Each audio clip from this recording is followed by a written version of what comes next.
शांति 4 जनवरी 2023।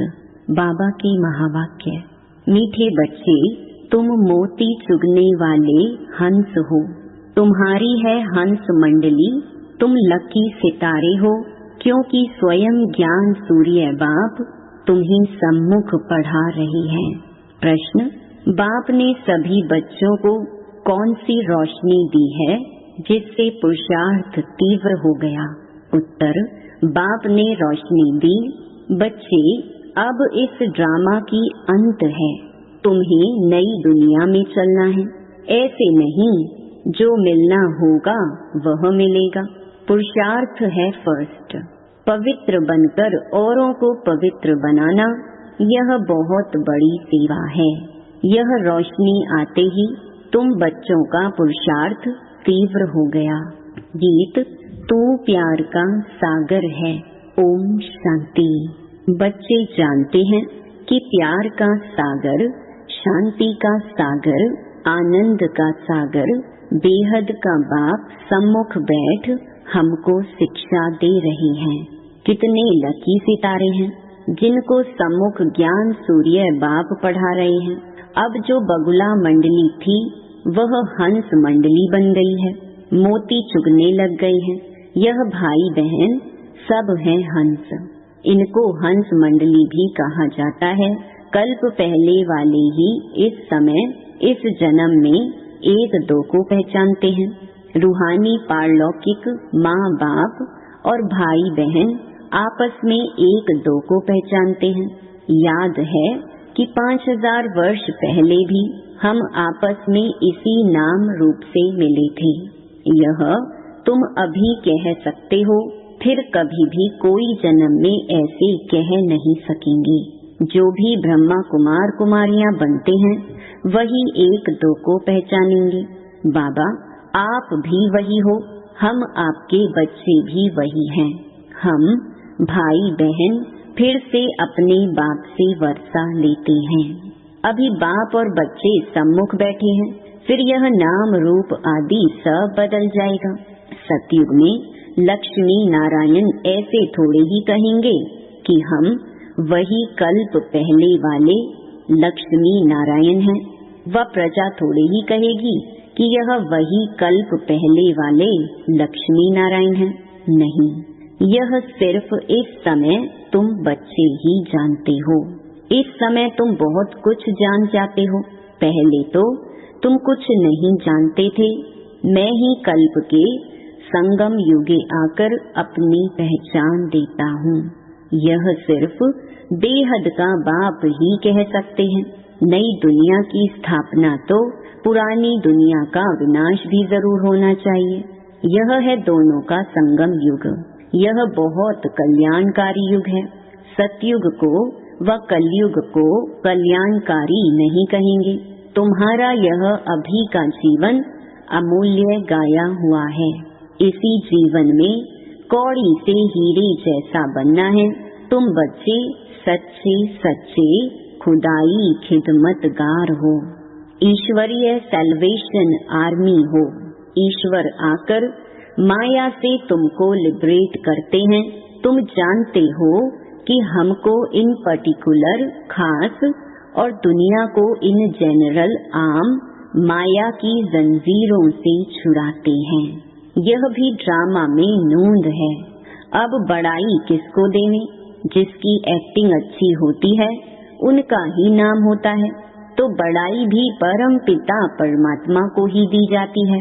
अब धरती पर पाप आत्माओं का बहुत बोझ है। सरसों मिसल कितने ढेर मनुष्य हैं। बाप आकर बोझ उतारते हैं। वहाँ तो कुछ लाख ही होते हैं, तो क्या 1/4% भी नहीं हुआ? तो इस ड्रामा को भी अच्छी रीति समझना है। परमात्मा को सर्वशक्तिमान कहते हैं। यह भी उनका ड्रामा में पार्ट है। बाप कहते हैं, मैं भी ड्रामा में बांधा हुआ हूँ। यदा यदा ही धर्मस्य लिखा हुआ है। अब वही धर्म की ग्लानि भी भारत में बरोबर है। मेरी भी ग्लानि करते हैं, देवताओं की भी ग्लानि करते हैं। इसलिए बहुत पाप आत्मा बन पड़ी हैं। यह भी उन्हों को बनना ही है, सतो रजो तमो में आना ही है। तुम इस ड्रामा को समझ गए हो। बुद्धि में चक्र फिरता रहता है। बाप ने आकर रोशनी दी है। अभी इस ड्रामा की अंत है। अब तुम फिर नई दुनिया के लिए पुरुषार्थ करो। ऐसे नहीं जो मिलना होगा वह मिलेगा, नहीं, पुरुषार्थ फर्स्ट। सारी ताकत पवित्रता में है, पवित्रता की बलिहारी है। देवताएं पवित्र हैं, तब अपवित्र मनुष्य उन्हों के आगे जाकर माथा झुकाते हैं।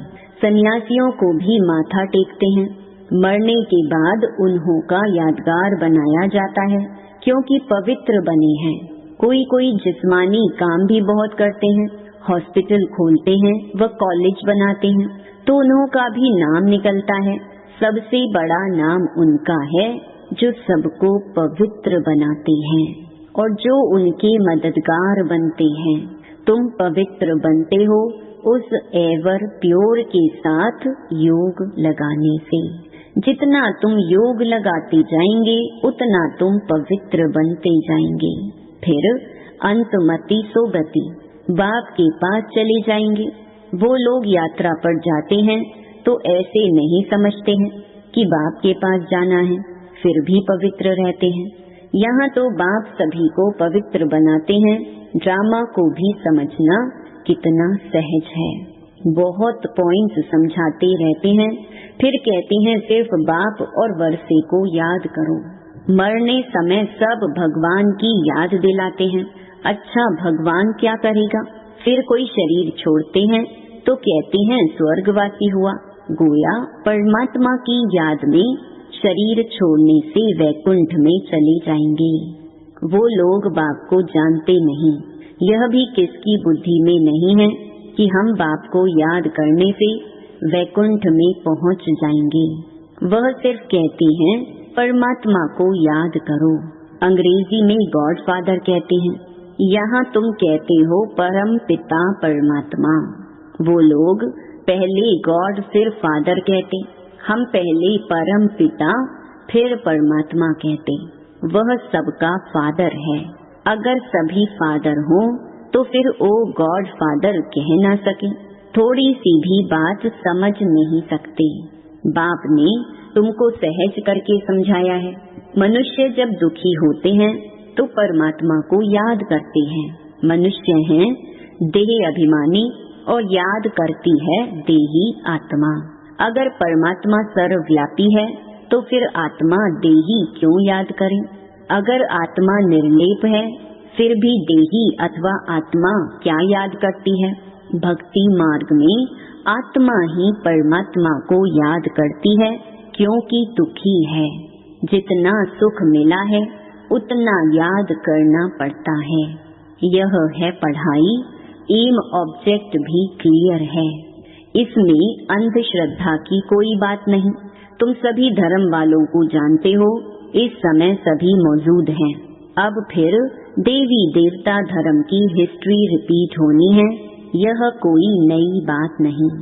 कल्प कल्प हम राज्य लेते हैं। जैसे वह हद का खेल रिपीट होता है, वैसे यह बेहद का खेल है। आधा कल्प का हमारा दुश्मन कौन? रावण। हम कोई लड़ाई कर राज्य नहीं लेते हैं, ना कोई हिंसक लड़ाई लड़ते हैं, ना कोई जीत पहनने के लिए लश्कर लेकर लड़ते हैं। यह हार जीत का खेल है, परंतु हार भी सूक्ष्म तो जीत भी सूक्ष्म। माया से हारे हार है, माया से जीते जीत है। मनुष्यों ने माया के बदले मन अक्षर डाल दिया है तो उल्टा हो गया है। यह ड्रामा में खेल भी पहले ही बना हुआ है। बाप खुद बैठ परिचय देते हैं रचयिता को, और कोई मनुष्य जानते ही नहीं तो परिचय कैसे दे सकते? रचयिता है एक बाप, बाकी हम हैं रचना। तो जरूर हमको राज्य भाग्य मिलना चाहिए। मनुष्य तो कह देते परमात्मा सर्वव्यापी है तो सब रचता हो गए। रचना को उड़ा दिया है। कितने पत्थर बुद्धि दुखी हो गए हैं। सिर्फ अपनी महिमा करते हैं कि हम वैष्णव हैं। गोया हम आधा देवता हैं, समझते हैं देवताएं वैष्णव थे। वास्तव में वेजिटेरियन का मुख्य अर्थ है अहिंसा परमो धर्म। देवताओं को पक्के वैष्णव कहा जाता है। ऐसे तो अपने को वैष्णव कहलाने वाले बहुत हैं, परंतु लक्ष्मी नारायण के राज्य में वैष्णव संप्रदाय पवित्र भी थे।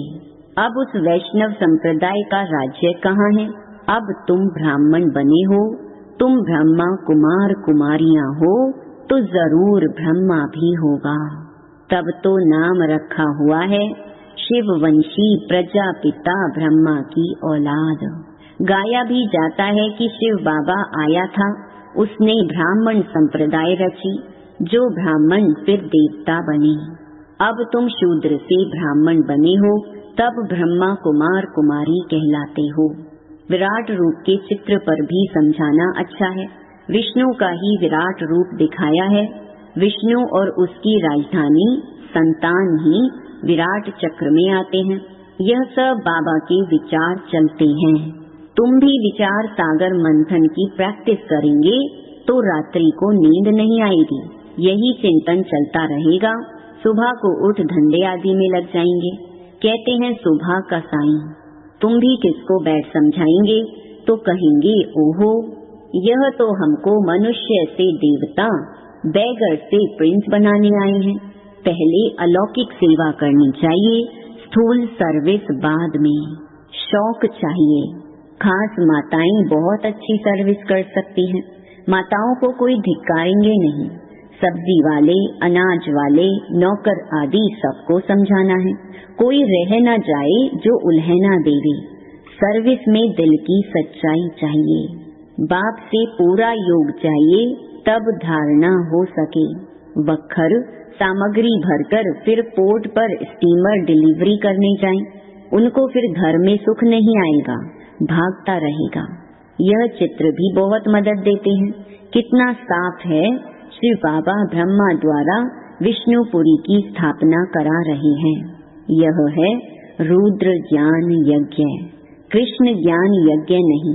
इस रुद्र ज्ञान यज्ञ से विनाश ज्वाला प्रज्वलित हुई है। श्री कृष्ण तो यज्ञ रच नहीं सकते। वह 84 जन्म लेंगे तो नाम रूप बदल जाएगा और कोई रूप में श्री कृष्ण हो न सके। श्री कृष्ण का पाठ तो जब उसी रूप में आए तब ही रिपीट करें। अच्छा, मीठे मीठे सिकिलधे बच्चों प्रति माता पिता बाप दादा का याद प्यार और गुड मॉर्निंग। रूहानी बाप की रूहानी बच्चों को नमस्ते। धारणा के लिए मुख्य सार। पहला, सच्चे सच्चे खुदाई खिदमतगार अथवा ईश्वरीय सैल्वेशन आर्मी बन सबको माया से लिबरेट करना है। इस जीवन में कौड़ी से हीरे जैसा बनना और बनाना है। दूसरा, जैसे बाबा विचार सागर मंथन करते हैं, ऐसे ज्ञान का विचार सागर मंथन करना है। कल्याणकारी बन अलौकिक सेवा में तत्पर रहना है। दिल की सच्चाई से सेवा करनी है। वरदान, छोटी छोटी अवज्ञाओं के बोझ को समाप्त कर सदा समर्थ रहने वाले श्रेष्ठ चरित्रवान भव। जैसे अमृत वेले उठने की आज्ञा है तो उठकर बैठ जाते हैं, लेकिन विधि से सिद्धि को प्राप्त नहीं करते। स्वीट साइलेंस के साथ निद्रा की साइलेंस मिक्स हो जाती है। 2, बाप की आज्ञा है किसी भी आत्मा को ना दुख दो ना दुख लो। इसमें दुख देते नहीं हैं, लेकिन ले लेते हैं। 3, क्रोध नहीं करते लेकिन रौब में आ जाते हैं। ऐसी छोटी छोटी अवज्ञाएं मन को भारी कर देती हैं। अब इन्हें समाप्त कर आज्ञाकारी चरित्र का चित्र बनाओ, तब कहेंगे सदा समर्थ चरित्रवान आत्मा।